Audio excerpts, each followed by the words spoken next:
This is the Hot 7 Nightly News. Good evening. It is Thursday, June 27th, 2024. I am Daniela Edwin. Welcome to the Hot 7 TV Nightly News. We are on Flow Channel 117, Kiss FM, the Caribbean Hot FM mobile app, and the Caribbean Hot 7 TV Facebook page. Not forgetting those of you using the Hot 7 plug and play antenna. Thank you so much for joining us. Tourism Minister Dr. Ernest Hilaire has fired back at the opposition criticism regarding the island's citizenship by investment program, saying enough is enough and calling their claims propaganda. According to Minister for Tourism, Honorable Dr. Ernest Hilaire, the opposition is suffering from a serious case of wanting to burn down the house to kill the roach in hopes of building all over again, placing the future of the island on the line. This response was prompted by a series of public comments made by the opposition on the island's citizenship by investment program. Why such an attack on the image and the reputation of Saint Lucia through the CIP? Why the actions of the opposition in this particular regard? And like I said, every single day is an attack upon myself, is an attack upon the program. According to Hilaire, such behavior is likely to affect the market attitude of potential investors. We did not go out and publish documents about them. We did not name and shame them. We acted as a responsible government.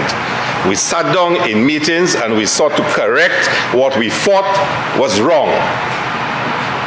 We believe at the end of the day, the government of Saint Lucia is continuous.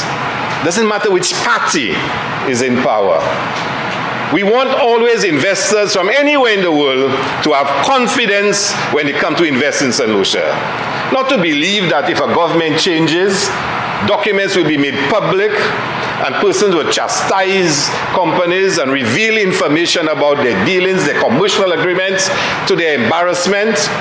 We don't believe in that. Hilaire says whilst he himself is not in the business of bringing down another, along with the image of the island, he will respond to some of the claims with an action plan to uncover any areas of doubt. First of all, there are numbers banding around 7,000. Where did you get 7,000 from? Martinez said it. So your source of information is Martinez, a man that he established a relationship with to meet his own objectives, which is to destroy the image and reputation of Saint Lucia. And I'll come back to that. So the numbers you are claiming is, you saying Martinez told you McLeod said it, but McLeod said he never said those things. So what's the basis for the numbers? And he keeps saying things about infrastructure option. I'm going to ask the unit to issue a memo on the infrastructure program and guidelines so it can be all agents and everyone. Because he says it's a secret option, something that was gazetted on December 20th, I think it was. We waited an entire month for him to file a negative resolution in case he opposed it. He never did. Hilaire says the actions of the leader of the opposition is deliberate and intended to burn down bridges, some even before they are built. Even calling on the revocation of visa-free access, Mr. Speaker. Think about that. A leader of the opposition, somebody who was a prime minister of this country, virtually calling on our international partners to watch us and speaking about revocation of visa-free access. He writes a letter, about 5 pages, to the leader of the opposition. Here it is. To the Prime Minister. But he copies it to a number of persons. And it's not the first time he has done that. He wrote a letter earlier, copied it to the IMF, and the World Bank, CDB.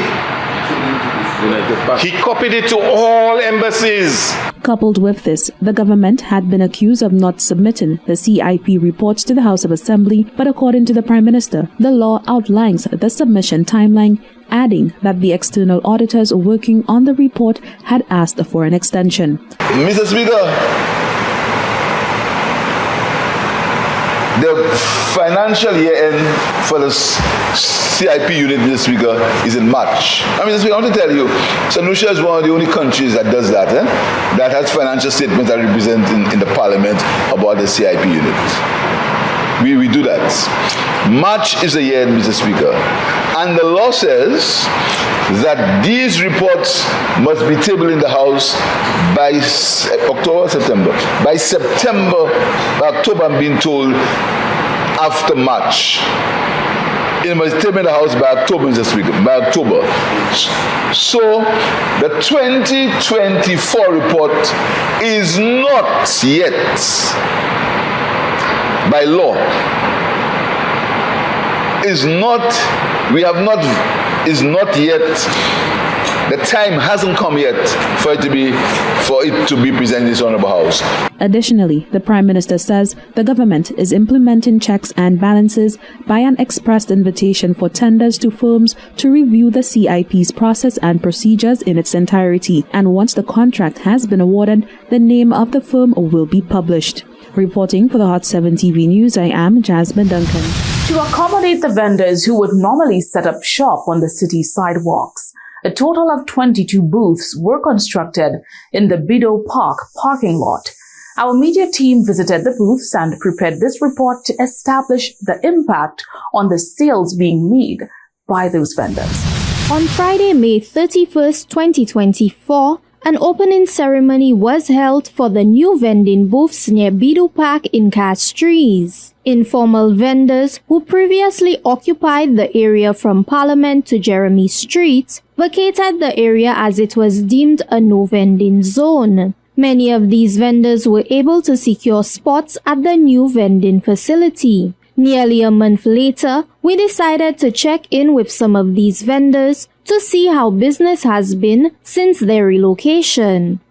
Well, to be honest, I still making my usual sales, right? But when it comes to my peers, the other vendors, I just behind they complaining, they saying how, plus a lot of stuff they selling is legal stuff, while they by the road, someone will just pass and grab, just give me a chlorine or something, let me grab a pillow or something. But now, since they're inside, it kind of tight on them. Somebody have to be coming inside looking for the stuff. The vendors shared another concern. You understand? And plus, they put the big billboard in front where people could have just passed and maybe have a little peek and see what's going on. He also mentioned that they have witnessed groups of males loitering around the area in the wee hours of the morning. According to him, there is need for greater security.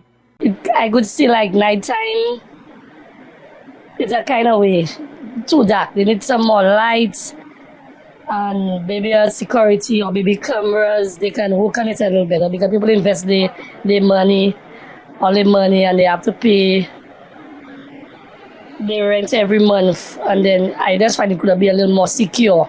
You don't want to be while you're sleeping, somebody calling you and tell you they break your place. I mean, for $4.25, I find it's, they can do a little better on that. All right. The popular fruit vendor also described how business has been since the relocation.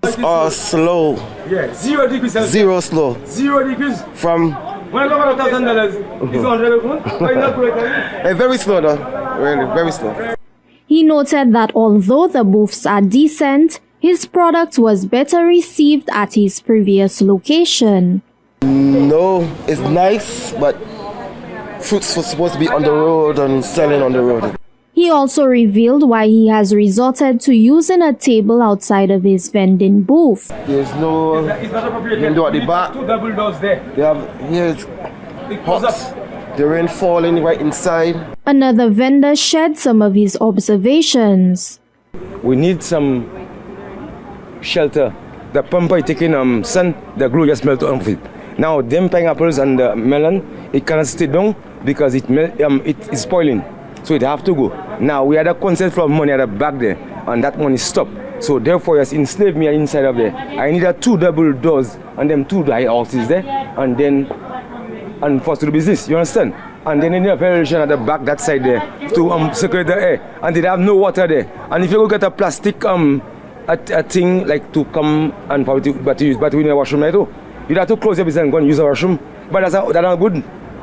Yeah. But they are good, I telling you. And then they need to pressure wash. And then they are good, I telling you. Mary, another vendor, echoed that business has been slow.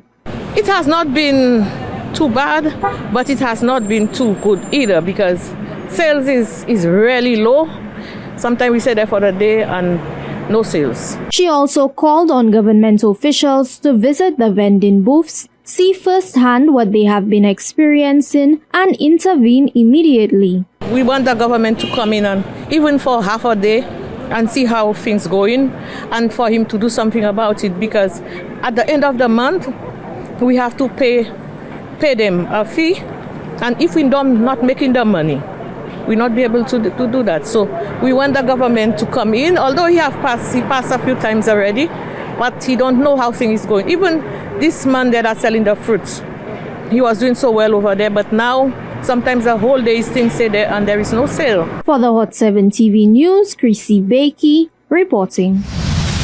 Micro, small and medium-sized enterprises are crucial to the economy, as demonstrated by initiatives such as the MSME Loan Grant Facility. In honor of MSME's Day, we present to you this video highlighting their importance. Suan travels from the south to Castries and from Castries to Grosley on particular days.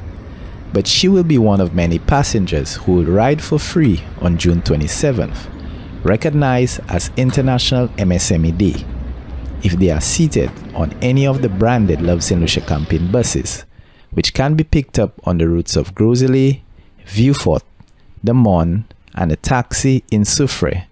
Suan and another passenger had this to say. Once in a while, you need to get treated. At least, sometimes maybe you just needed to save some dollars for that day. And it comes in handy. Sometimes you can get to use that money to do something else. Well, I think it's a great initiative and it's a way to give back to the community. The government of Saint Lucia is on a mission, and the Ministry of Commerce will continue to support the growth and development of MSMEs. The United Nations says MSMEs hold the potential to transform economies, foster job creation, and promote equitable economic growth if given adequate support. The theme for MSME Day 2024 is leveraging the power and resilience of micro, small, and medium-sized enterprises to accelerate sustainable development and eradicate poverty in times of multiple crises. This is a very relevant theme to us in Saint Lucia, as our MSMEs represent 90% of our enterprises. In terms of employment, 60 to 70% of our employment is through our MSMEs, and their contribution to the GDP is estimated at about 50%. So in Saint Lucia, we often refer to our MSMEs as the backbone of our economy. Every big dream starts small. The Ministry of Commerce will host several initiatives to promote MSME Day 2024, including public service announcements featuring local MSMEs, site visits to agro-processing plants by school students, and product sampling activities. Marvin St. Louis, reporting from the Ministry of Commerce. In related news, on June 27, 2024, Saint Lucia observed International MSME Day, a day dedicated to highlighting the advancement of micro, small, and medium-sized businesses. We have a statement from the Commerce Minister, and Chrissy Bakey provides us with more details. The Ministry of Commerce, Manufacturing, Business Development, Cooperatives and Consumer Affairs joins the international community in celebrating Micro, Small and Medium-Sized Enterprise Day on June 27, 2024. Today, the United Nations seeks to raise public awareness of the invaluable contributions to sustainable development. Ahead of Cabinet on June 25, 2024, Commerce Minister Honorable Emma Hippolyte delivered brief remarks and shared that their intention is to shift MSME Day to MSME Month. We are celebrating MSME. We have a day, but as a government, we've been celebrating MSME for a little while now. We've had our second call-in, and God willing, tomorrow at Parliament, I'll make a statement in terms of numbers and what we have achieved. So I don't want to steal my thunder this morning, only to remind all MSME beneficiaries to utilize the funds for the purpose that you applied for, and also to remind others if a skill that we have there's still a food call to come. So those of you who have missed the second calling, to conceptualize your business, prepare, come to the ministry so we can provide you with the relevant support to prepare your business plan. At the Ministry of Commerce, especially the SADU unit, Small Business Development Unit, we have the technical staff to assist the small business community. Again, this is your government putting the people of Saint Lucia first. The Commerce Minister also highlighted one of the setbacks most micro, small and medium-sized enterprises face. One of the challenges of our small businesses have is the whole issue of visibility. So we will really try to go out there, invite you to be there to see the quality of the products that is being produced here, so that the average consumer would know about it. We will have to be having some tastings at various areas so persons can taste the product to see that it is a product that is tasty and desirable, and allow them to support it. Happy MSME Day. For the Hot 7 TV News, Chrissy Bakey reporting. Still in the first segment of the broadcast, the POV.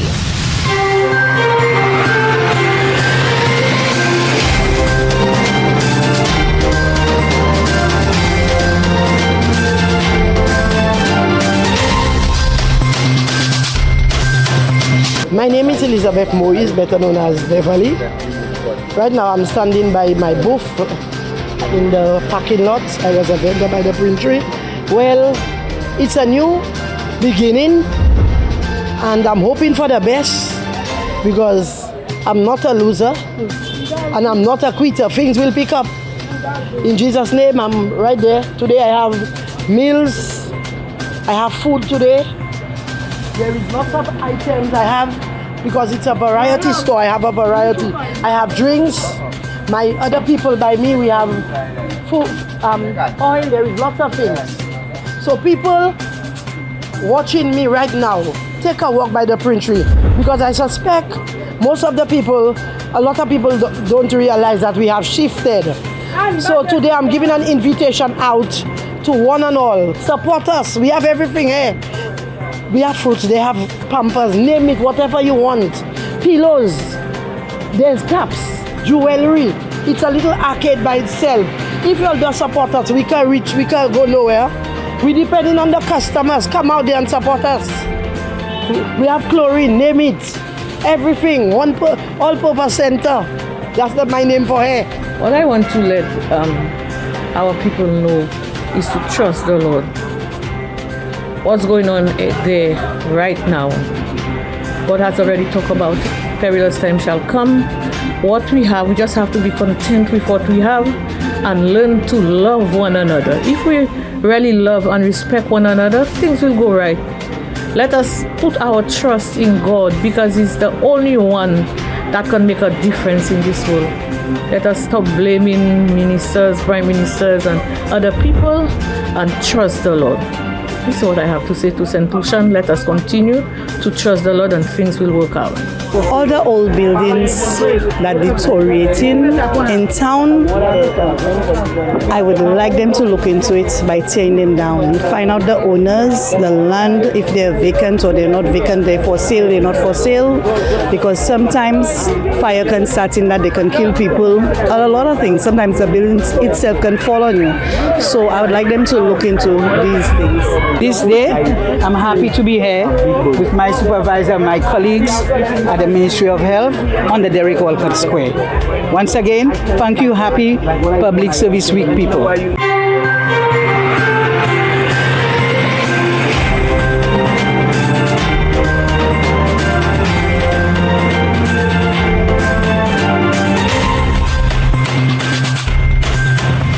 Look out for our reporters or head over to our Facebook and Instagram pages at Caribbean Hot 7 TV. to share your point of view on trending topics in the news. Coming up next, Saint Lucian citizenship now extends to second-generation Saint Lucians, and the Deputy Speaker identifies loopholes in amendment to Companies Act. All that and much more coming up when we come back.